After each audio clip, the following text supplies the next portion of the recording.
Akhirnya keluar kesepakatan kalau Ibrahim ini akan dibakar, dan dibakar dengan api yang sangat besar. Lalat akhirnya masuk ke hidung Namrud. Masuk ke hidung Namrud, naik sampai ke otak. Bayangin. Halo semuanya guys, selamat datang kembali di channel Tengku Arma. Kalau kita bicara sejarah Nabi Muhammad, maka kita nggak akan bisa lepas dari kisah terbentuknya kota Mekah.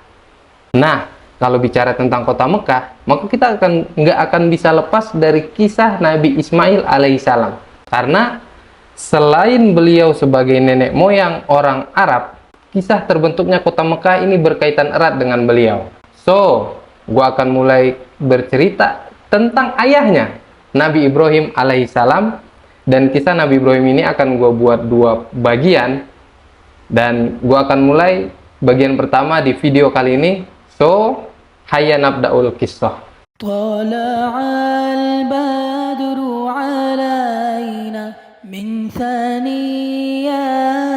wada' wajaba syukru alaina ma da'a lillahi da'. Lahir di Babilonia dengan orang tua atau ayah bernama Azar, seperti yang tertitah di dalam Al-Quran.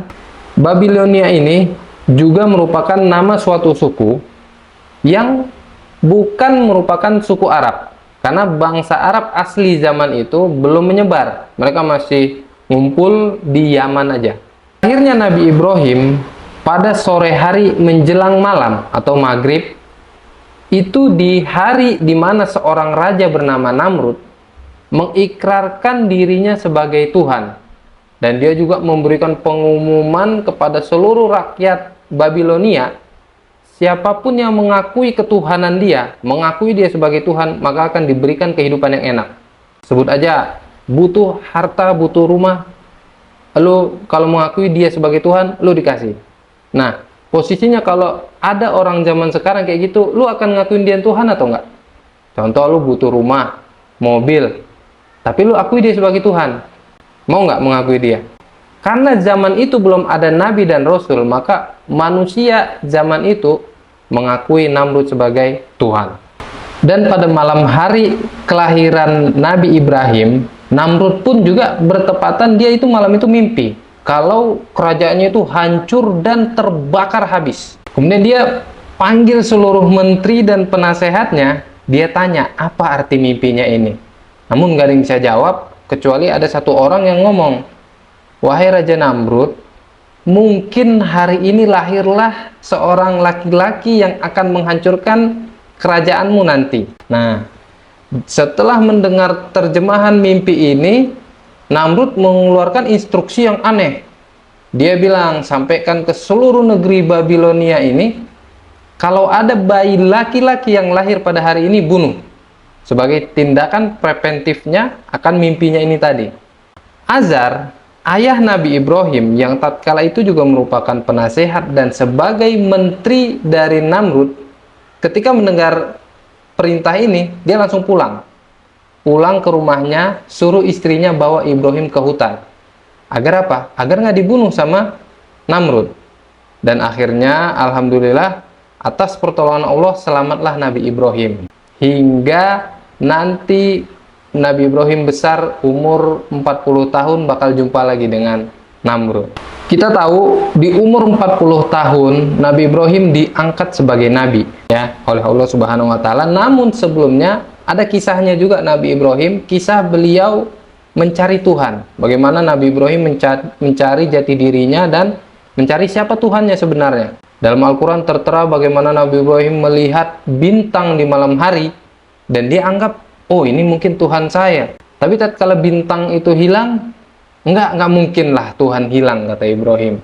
Kemudian besokannya Ibrahim lihat ada bulan. Nah, bulan ini mungkin Tuhan saya. Namun ketika bulan hilang, Ibrahim pun akhirnya mulai gundah.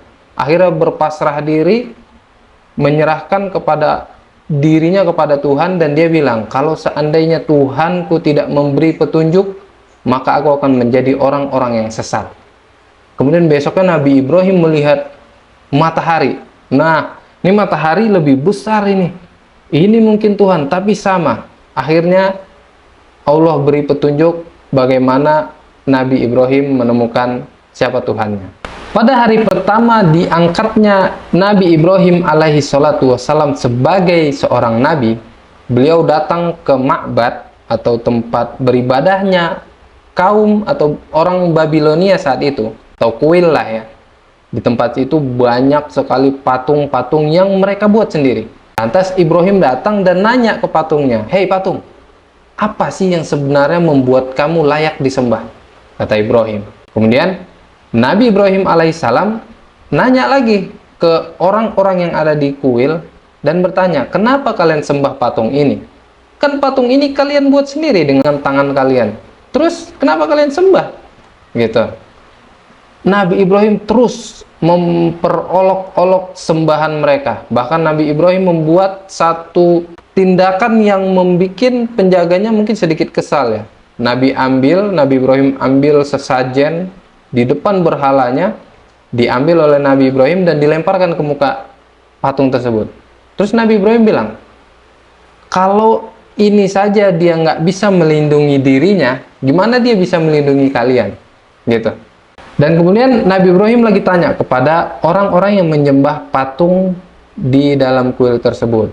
Nabi tanya, "Apa yang membuat kalian menyembah patung-patung ini?" Kemudian mereka menjawab, "Kami hanya mengikuti nenek moyang kami." Gimana jawaban Nabi Ibrahim? Sesat nenek moyang ente. Tapi jawaban orang-orang tersebut adalah, "Ibrahim, kamu mau bawa suatu kebenaran atau hanya ingin memperolok-olok kami?" Karena masyarakat Babilonia itu sangat takut dengan sesembahan mereka, ya. Jangankan tindakan seperti Nabi Ibrahim yang memperolok sesembahan tersebut, ya, patungnya tadi dilempar dengan makanan, sesajen, mendekat ke patung aja mereka nggak berani. Karena mereka punya keyakinan kalau kita mendekat ke patung itu mereka akan kualat, bisa patah kakinya, bisa lumpuh. Bayangin gimana ceritanya manusia mendekat ke Tuhan itu akan memberikan mudorot, membuat hal yang buruk. Coba. Nah, akhirnya Nabi Ibrahim melakukan satu tindakan, satu aksi yang akan memicu peristiwa yang besar, di mana Nabi Ibrahim memenggal patung-patung yang ada di dalam kuil tersebut dan menyisakan satu patung yang paling besar dan menaruh kampaknya di tangan patung yang paling besar. Kemudian besoknya orang-orang bertanya, "Ini siapa yang ngelakuin ini kepada Tuhan-Tuhan kita?" Dan penjaga kuil tersebut sebenarnya melihat, dia tahu kalau yang melakuin ini Ibrahim. Dan dilaporkanlah hal ini, orang masyarakat Babilonia bermusyawarah kan, ini kelakuan nggak bisa diterima nih. Tuhan-Tuhan kita dihancurkan, kalau gitu kita laporkan ke Tuhan kita yang paling besar. Siapa Tuhan mereka yang paling besar? Yang mereka klaim dari awal tadi itu Raja Namrud. Jadi mau dilaporkanlah Nabi Ibrahim ke Raja Namrud. Nabi Ibrahim mendengar ini, Nabi Ibrahim bilang, "Tenang aja, nggak usah seret saya ke sana. Besok pagi saya ke sana sendiri." Kemudian dengan gagahnya Nabi Ibrahim datanglah besok ke istana Namrud. Teman-teman, Namrud ini punya satu ritual yang epik banget. Pokoknya dia ini dewa banget lah. Karena dia menganggap dirinya Tuhan. Dia setiap pagi di depan istananya, masyarakat Babilonia ini, kaum-kaumnya itu udah berdiri di depan halaman istana. Dia di depan tutup tabir, ditutup tirai begitu. Setiap pagi tirainya dibuka, dia madep ke masyarakatnya udah sembah. Raja Namrud sudah sembah.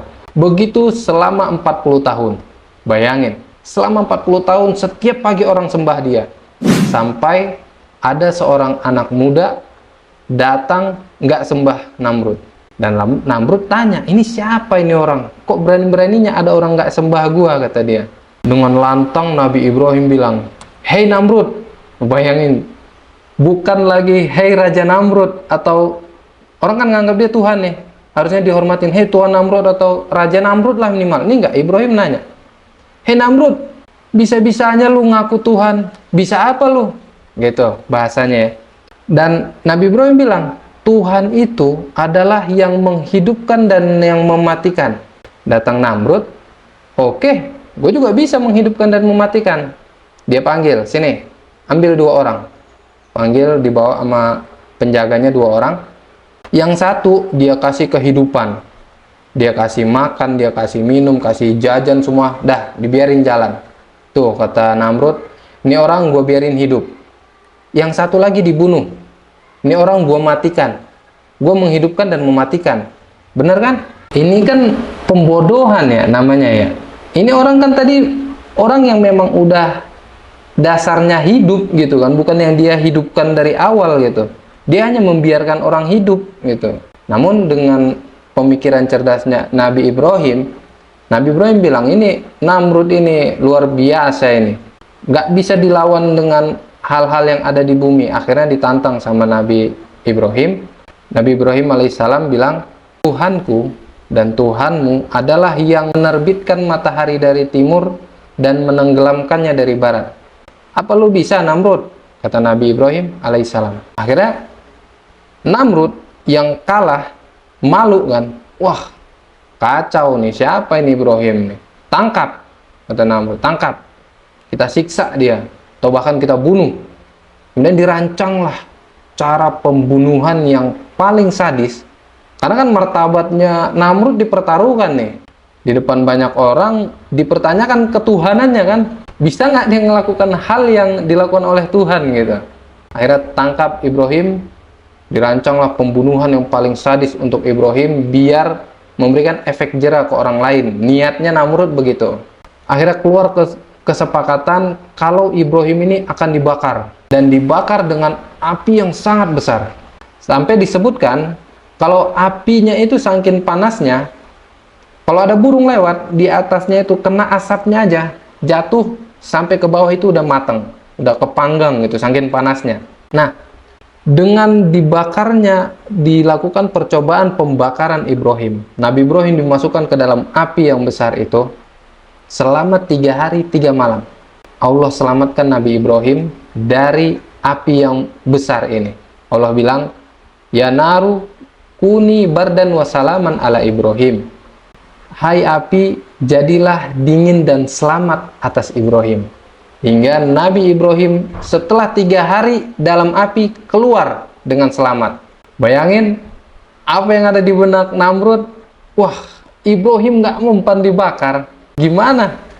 Dibakar aja nggak mempan, apalagi mau ditusuk atau digimanain, gitu kan? Akhirnya timbul pertanyaan di masyarakat. Orang-orang Babilonia mempertanyakan, Namrud, lah ini Tuhan Namrud nggak bisa menghukum Ibrahim karena Ibrahim ditolong oleh Tuhannya. Streslah Namrud. Akhirnya dia mabuk-mabukan sampai lihat Allah bikin gimana raja-raja jolim ini. Allah kasih puncak dunia sama mereka, dikasih setinggi-tingginya. Bayangin, saking tingginya Namrud bisa mengaku dirinya itu adalah Tuhan ya. Lu lihat Namrud, Fir'aun, ini kan manusia-manusia yang berjaya banget, tinggi banget, sampai mereka ngeklaim dirinya Tuhan kan. Tapi Allah hancurkan dengan sehina-hinanya gitu, anti klimaks banget. Jadi sebelum Namrud meninggal, Allah kirim seekor lalat. Bayangin, Tuhan Namrud nih ya, manusia overpower, Allah kirim seekor lalat ke Namrud. Namrud digangguin sama lalat dari pagi sampai malam, sampai dia capek gitu. Dia duduk, datang lalat gangguin, digangguin, ini lalat nggak bisa diusir. Sampai dia bingung, gimana mengusirnya? Pakai pasukan gitu, tusuk tombak atau pasukan-pasukannya gimana? Nggak bisa. Lalat itu terus gangguin Namrud sampai dia capek. Dan besoknya lalat akhirnya masuk ke hidung Namrud. Masuk ke hidung Namrud, naik sampai ke otak. Bayangin gimana stresnya Namrud. Lalat masuk ke hidungnya, dia pukul-pukulin, gimana cara ngeluarin ini lalat gitu. Kalau zaman sekarang mungkin bisa ya dioperasi dengan peralatan sekarang lah. Zaman dulu salah belah mati gitu kan. Nah, saking stresnya Namrud, ini lalat di kepalanya sampai 3 hari 3 malam nggak bisa makan, nggak bisa tidur, nggak bisa buang air gitu. Mikirin lalat nih, gimana nih? Akhirnya dia lemas, dia sakit, jatuh mati. Dan orang-orang yang di dalam istana itu menyaksikan gimana lalat keluar dari hidung Namrud. Bayangin, seekor lalat membunuh Tuhan Namrud. Kok bisa? Ya itulah. Ya. Dan akhirnya setelah itu Nabi Ibrahim pun hijrah dari Babilonia menuju Palestina. Dan insya Allah cerita ini akan gue lanjutin di video selanjutnya. Jadi kalau menurut kalian konten ini menarik dan layak untuk kalian ikutin, ya silahkan. Kalau kalian subscribe, gue sangat berterima kasih. Share juga konten ini, like, dan kalau kalian punya ide-ide lain boleh komen lah di bawah ya. Dan kalau kalian mau berteman, boleh follow sosmed gue, Instagram. Bisa jadi, siapa tahu bisa jadi awal mula silaturahmi yang baik. Oke? Sampai jumpa di video selanjutnya. Insya Allah kita akan masih melanjutkan cerita tentang Nabi Ibrahim alaihi salatu wassalam. Syukron. Assalamualaikum. طلع البدر علينا من ثنيات الوداع وجب الشكر علينا ما دعا